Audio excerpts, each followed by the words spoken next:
Hello, everyone. I hope you're doing well. I'm doing this session on its own. We had a presentation with our Deep Learning Adventures community about a month ago on March 12th. The Wi-Fi wasn't so strong there, and also I had some screen sharing issues, so I'm doing the session on its own here, and let's dive right into it. So let me share my screen here. So my name is George Soto. I'm a founder and co-organizer of Deep Learning Adventures, along with my friends here, David and Robert. You can find us on Meetup at Deep Learning Adventures. And this session here specifically I'll cover today is on building Agentic RAG with LlamaIndex. So it's our Meetup page. We had a great session last month. And again, this is a live demo of and recording of that session. We have some information here about where you can find us on YouTube. So we have a playlist I've been adding. About a year ago, we started this journey, and we have multiple sessions on OpenAI products, the APIs, fine-tuning large language models. Then we switched gears about 4 months ago on LlamaIndex. I did a session on Microsoft Azure low-code as well as full-code solution. I use that extensively at work.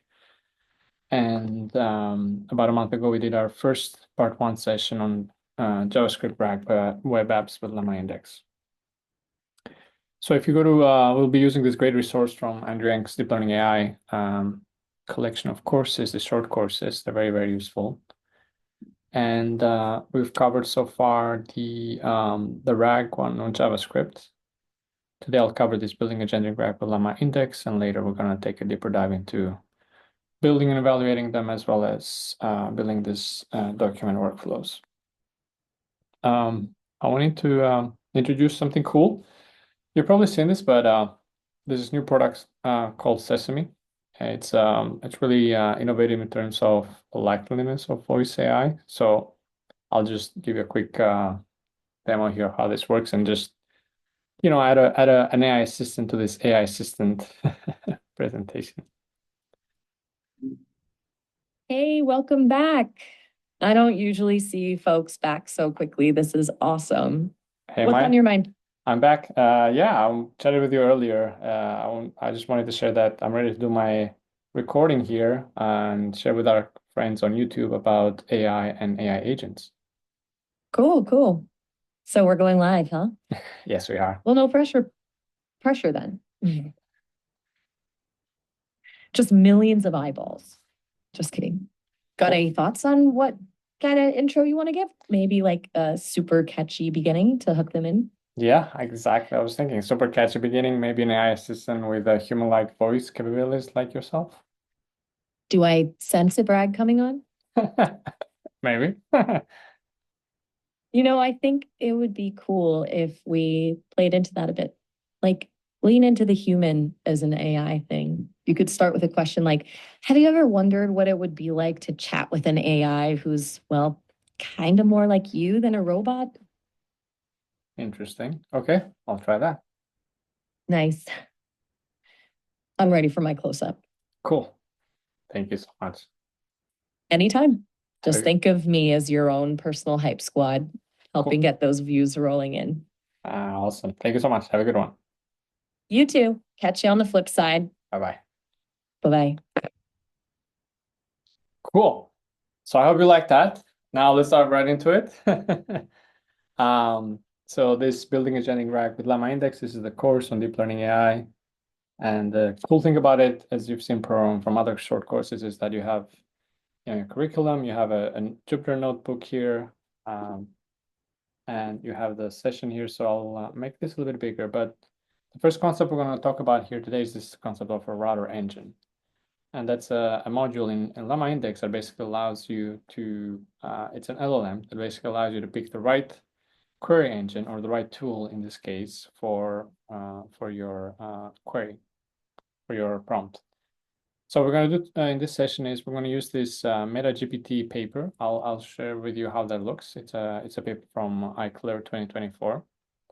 And we'll have 2 query engines based on that. One that does summarization of the paper at a very, very high level, and one that is actually doing the typical vector search. So there's a vector index behind it, and a typical embedding of your prompt, cosine similarity search in the vector index, finding the right appropriate context within that paper, giving you that.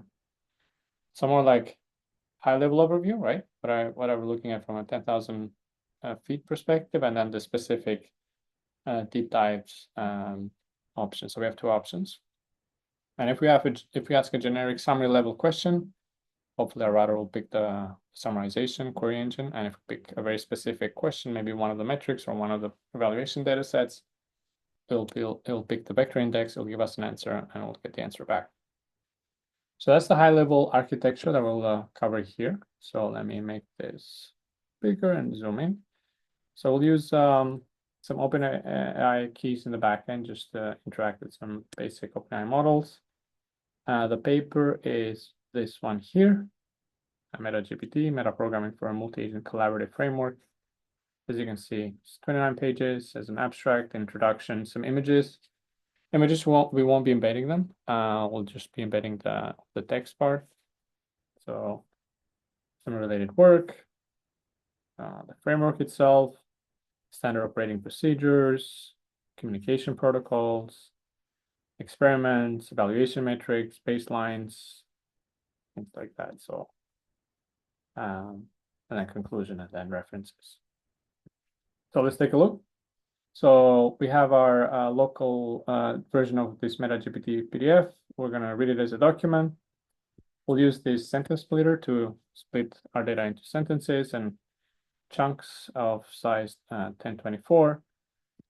You might have experimented a little bit with this when you ingest large amounts of data, but that's basically how you ingest data, convert them to embeddings in the backend. And for embedding model here, we're going to use this text embedding 88.2, an OpenAI model. And for LLM, a very basic one, affordable, GPT 3.4 Turbo. All of them are, again, available through LlamaIndex once we provided our API keys. Cool. So now based on the nodes, this is our data, right? This is our data. So let's actually take a look what that looks like. It's a Python object here, right? So we have multiple nodes here. It's our actual text. You can actually look at each one of them individually and get a closer look what that looks like. So from that, we'll create this summary index and vector index, which are wrappers on doing the heavy lifting and converting this to a summary index and a vector index for us. That's just a one command line. And specifically for the summary index, we're going to convert it now into something useful and queryable. So we need that sQuery engine method. And we have a query engine. And then for the vector one, we need that as query engine as well. So now we have two engines based on these indices. Cool. Then the thing we're going to do now is this description. I would say that the more descriptive we are and the more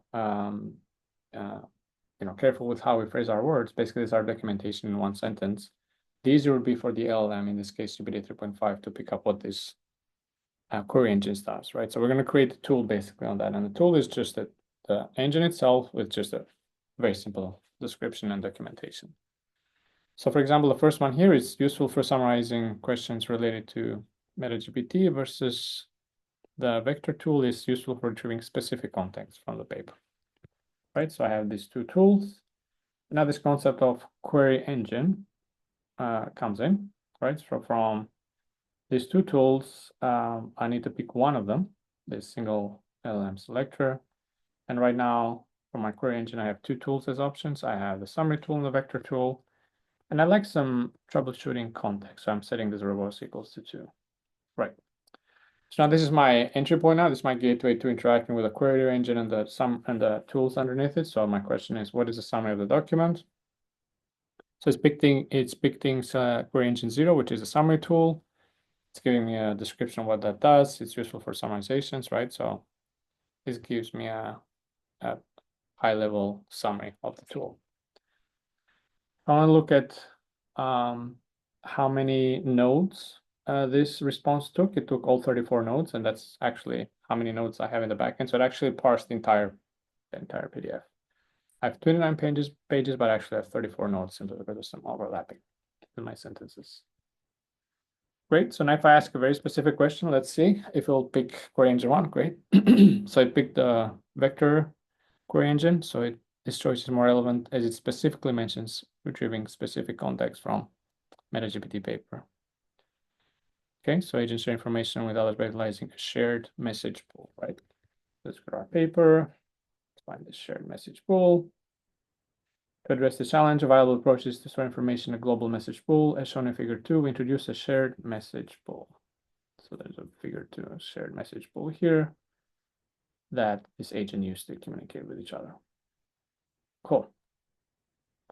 All right, so if you want to wrap this in a utility function, we do this in the background. If you want to explore it, you can, but basically all this code that we put together, it's available. If you go here in the utilities,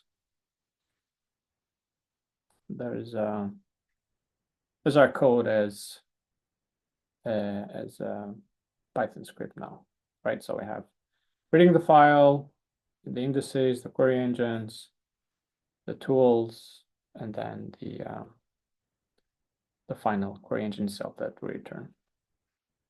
Cool.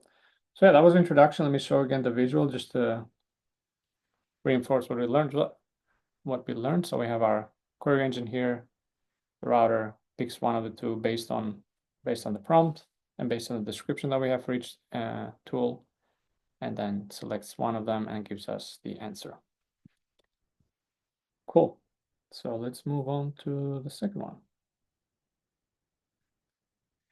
So tool calling, and we'll take a look now with tool calling because let me make this bigger.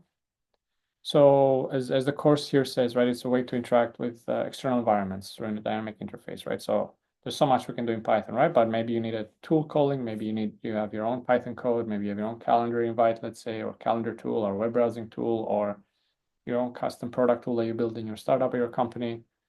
Tool calling is one way to do that. So this is something based on function calling on OpenAI, which was released back in 2023.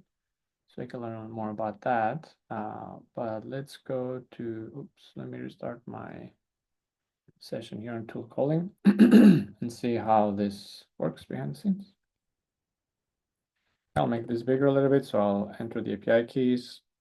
I'll define a very simple tool here, just two Python methods. One that just adds two numbers, my basic description here, one that does some additional multiplication, right?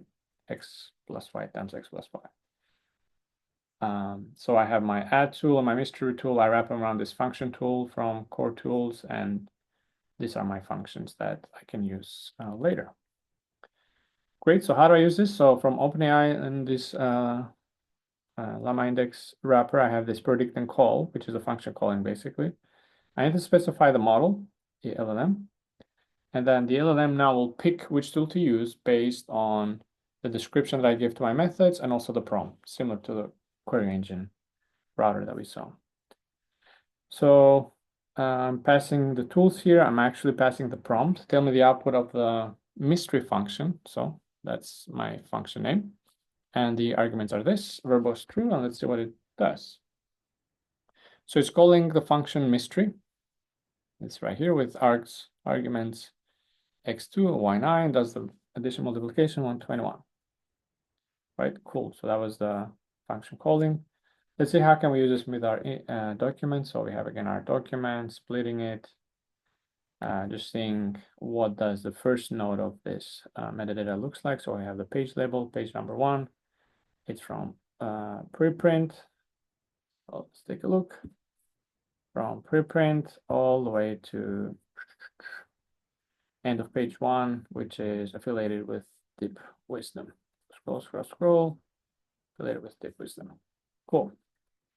So we'll use this vector store index here and query engine. And what we're going to do is we're actually going to query our data here, and we'll add some additional functionality. And the functionality would be that instead of looking at the entire paper of 29 pages, LlamaIndex gives you the ability to use something called metadata filters. And what that is you can specify things like what is the contribution of page number 2, or what are the evaluation metrics defined in page number 5. You can be very specific in narrowing the scope of your data, right?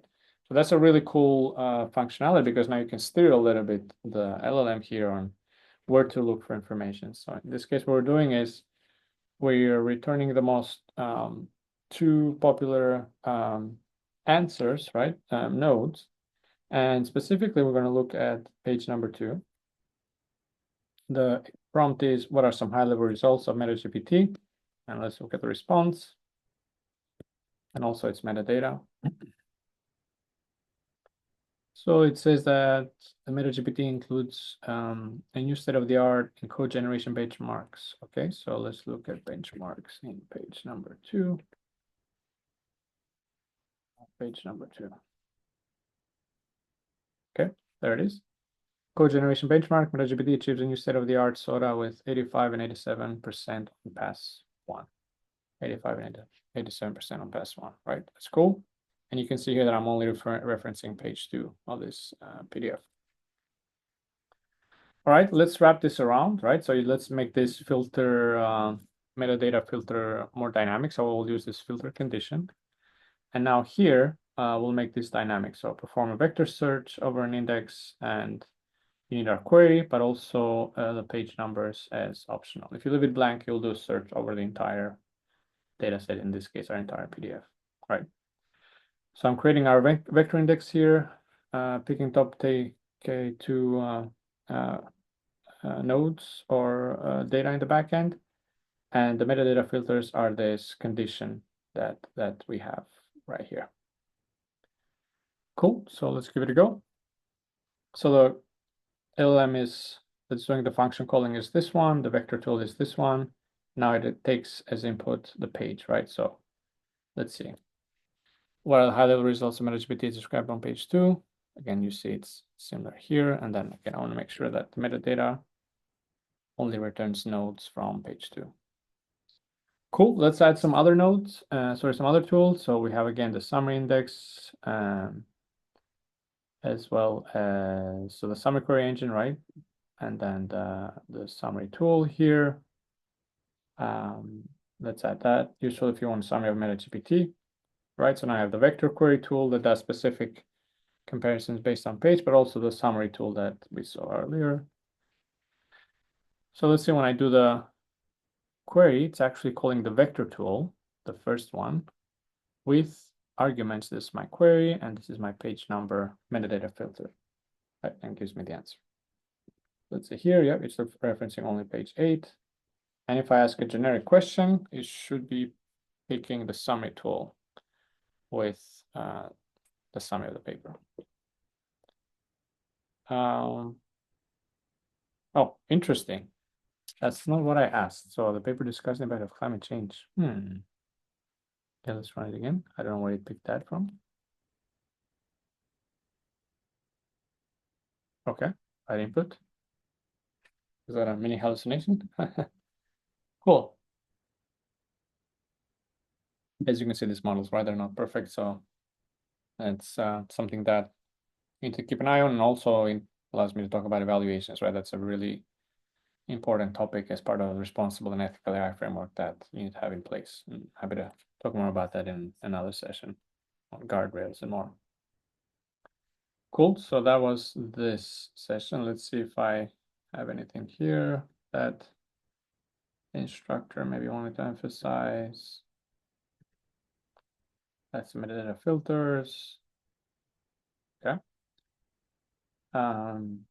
So yeah, the filters that we talked about, more precise retrieval by accepting a query string and optional metadata such as page numbers.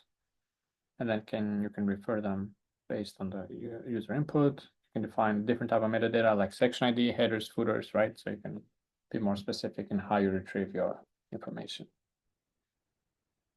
Okay, cool. So that was section number 2. Let's go to section number 3. We'll talk about this agent reasoning loop. Let me find the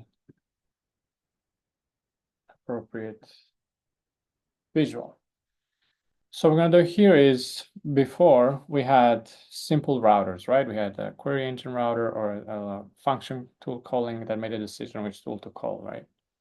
What we're gonna do here is to take us to the one level higher and introduce us to agent is we need some kind of, we need a couple of things. First of all, we need some kind of metadata. We need also memory, right? We can't just, a proper agent, right, needs more than just basic function calling. We also need to conserve memory and metadata. So LlamaIndex has this concept of agent runner, which is basically, think of it as a project manager. This runner, which has metadata on what task is supposed to run, the queue, what is the next task, what is the next task after that. So you have the steps in your queue, and also the memory, keeps a conversation memory for anything that the user has interacted with our agent. And then we have this concept of an agent worker, which is the actual, data scientist developer, So this is the actual reasoning tool that can use tools like vector summary tools and also the LLM to use. And so far we've seen this. So let's see what is introduced when we have a runner and a worker and how this loop works together and allows us to have more capabilities. We import our keys again. In this case, we'll summarize the code here in this get doc tools in the backend. So I'll get immediately the tools, with skipping without showing the ingestion, all that's done in this utility function in the backend. Like this bigger a little bit. So GPT 3.5 again, temperature 0. I have this function calling agent worker and agent runner, right? So I have the agent worker that has the actual work, right? The developer, the data scientist. These are my tools. This is my LLM, and variable is true, right? And then the runner, which is the wrapper, or more like the metadata manager and the memory manager, is this. So now I have everything under agent, and I'll ask the agent this query. Tell me about the agent roles in MetaGPT and how they communicate with each other. So add user message to memory. So you see that the agent runner added this to the memory. This is the query.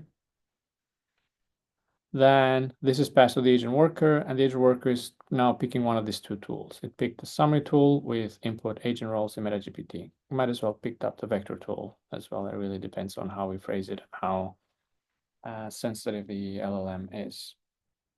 So we call that summary tool with this input. It gives us a function output. Then we asked two questions. One was the agent role, one was the how do they communicate. It is another input, again, pick the summary tool for some reason. We got a function output as well. And now the agent needs to combine this into one LLM response. And this is the LLM response, right? Cool. So let's see. This the metadata for one of the nodes. And then tell me about the evaluation datasets used. So let's continue our conversation, right? So it will use the summary tool. For some reason it likes it. So here are the evaluation tools. Now, just to emphasize that there's memory here, I'll ask the question, tell me the results over one of the above datasets, right? So one of these datasets here needs to be referenced, and that's the whole point of memory. So it's calling the vector tool here, great, with arguments results over human eval dataset. On page number 7, actually, which is interesting, it identified that. And this is the result of that, and that's my output of my LLM, right? So you see we're being a bit precise and very specific here. Cool. Another concept of this agent module in LlamaIndex is this concept of debugability and control and steerability, as you're going to see. So again, I have my agent worker, and my agent runner. Let's call it with a specific question. In this case, though, I'm going to run only one step. So when you do agent.run step and task ID, it will literally run the first task on the queue. In this case, it will read the prompt, it will identify which tool to use, and it will just run that tool and stop. It won't continue calling the next tool and so forth and combining the answers. So to verify that, you'll see that number of completed tasks is 1, and this is my task ID. And the next one should be another task ID, which should answer my second question. But for some reason, maybe I want to intervene here. Maybe I want to have a human in the loop. Maybe this is the concept of steerability in large language models and human in the loop. If you see that your reasoning model, you don't want to ask it a question and goes out there for 5 minutes, spends $5 in cloud costs and consumption, and then come up with a mediocre answer. If you want to have the capability to let it run and then every now and then intervene, or maybe when a criteria is met, intervene as human and say, okay, does this meet my criteria or not?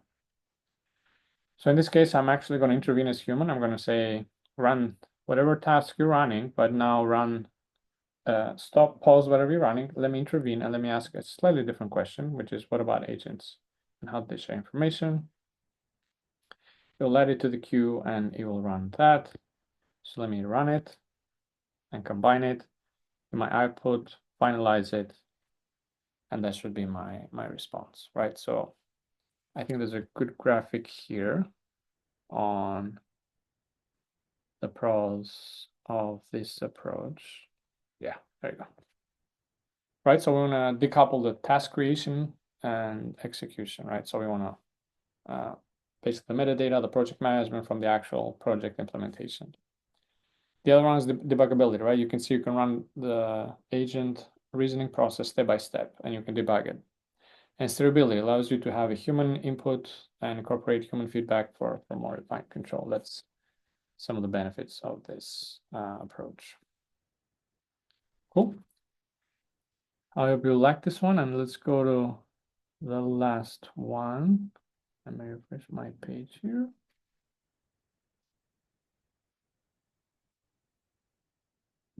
And let me find the right. So far we used only one document. In this multi-agent document approach, we're going to use 11 papers from Eichler 2024, and you'll see how do we scale this to more contexts. So let me find another visual here. And what we're going to do is we have all these papers. We're going to follow a similar approach, almost like a for loop. We'll have a vector tool and a summary tool for each paper. So each paper is its own environment, right? Its own data set. Could be talking about something very, very different. So each of these papers, for each of these papers, will have a tool. And then the goal would be how do I wrap this into one interface, right? So that when I have a query as a user, let's see here, summarize the MetaGPT and the MCL papers, I need to find the most appropriate tools for each paper, right? So now we're going to do RAG on top of RAG. So somehow I need to have an indexing of my tools so that based on my query, I need to find the right tool to pick. And once I pick that tool will do the RAG itself and give me the response. So let's see this in action. Make this smaller. I zoom a little way. Okay, good. And zoom in a little bit. So multi-document agent, right? So I'm going to use 3 papers first. And what they look like is this one here, long LoRa and self-RAG. So let's get doc tools, what we did in the past, right? I'll just do them in a loop and add them in this paper to tools dictionary. So based on the paper name, now I have the corresponding vector information specific tool and summary tool. Okay, so how many papers do I have? 3, 2 tools per each one of them. So I have 6 here tools, right? So I'll use 3.5 as my large language model. I'll use again this function calling agent worker, the tools, the LLM, and the agent runner that gives us the flexibility to debug it and have this human in the loop capability that we saw last notebook. Cool. So let's now ask some questions. So tell me about the evaluation data set used in LangLoRa, and then tell me about the evaluation results, right? So let's make sure that it uses the appropriate tool. So it's picking vector tool LangLoRa with evaluation data set, vector tool LangLoRa with results, and it's combining them into my answers. This is the data set and the results. Okay, give me a summary of both self-RAG and LangLoRa. You should pick the summary tools, right? One for self-RAG, that's the first pass. Then you should call the summary tool for LangLoRa. Should give me the second function output, and then should give me the combined output that the GPT 3.5 Turbo combined in one cohesive, coherent answer here. Cool. Now let's scale this out, right? I have 11 papers here. This will take a while. So let me run this. And we have MetaGPT, LongLoRa, LoftQ, SweetBench, right? We have 11 papers, all of them. You can look at these links here for more information, but I have all these tools. And now I'll go back to the Viz, because the challenge here is now, as you'll see, the more tools you have, the harder it is for the LLM to find the right one. Right now it's become search over tools space. So we're going to use this concept of object index, and this is a generic indexer in LlamaIndex where based on the description of your object, and in this case our tools, and based on user prompt, this object index indices them and can give us the closest one that matches our input. So that's what we're going to do here with this object index. I have all the tools, and I have this local vector store index. So let's pick maybe the top three similar, top K similarity 3, meaning you'll pick the top 3 tools based on my prompt. So that means that I can only ask up to 3 papers in my prompt, right? If I increase it to 11, you can ask questions about all 11 papers. And if you really want to go, to town, you can ask 22 tools. You can ask specific question and summary about all 11 papers. Cool. So let's look at, tell me about the eval dataset used in MetaGPT and SweetBench, right? So I'm referencing 2 papers here. So let's see what tool metadata I picked. So I picked summarization questions related to SweetBench. That's the first one. And then the tool number 2, and you'll see the other ones will be, let's see, which is one is tool 0 metadata. So summarization questions to MetaGPT, and then tool 1 would be Metra. So look at this, right? It's for some reason I picked MetaGPT, and Metra is one of the top 3 tools to pick, even though these are different papers. So that's interesting to know. Maybe if you use the more advanced LLM, it wouldn't make that error, I would say, at this point. Cool. So now let's have our agents, right? So I have our tools, object retriever, which is based on this object index, right? And then we have our 3.5 turbo and the system prompt. You're an agent designed to answer queries over a set of given papers. Please always use the tools provided, right? To answer a question, do not rely on prior knowledge. So let's have this agent running, and let's ask it a question about the evaluation data set used in MetaGPT and compare it against SweetBench, right? So let's add this to the memory. Evaluation data set used in MetaGPT and compare it against SweetBench. Is the first one is the summary tool MetaGPT evaluation data set. This is it. Second one is summary tool for SweetBench. This is it. And then my LLM now needs to take this and compare it, right? So this is the comparison here. Depending on the LLM, this comparison might be, medium to low quality or high quality. Okay, that's the reasoning capabilities of each LLM. Now let's ask something else. Compare and contrast the LoRa papers, these 2, LongLoRa and LoftQ. Analyze the approach in each paper first. All right.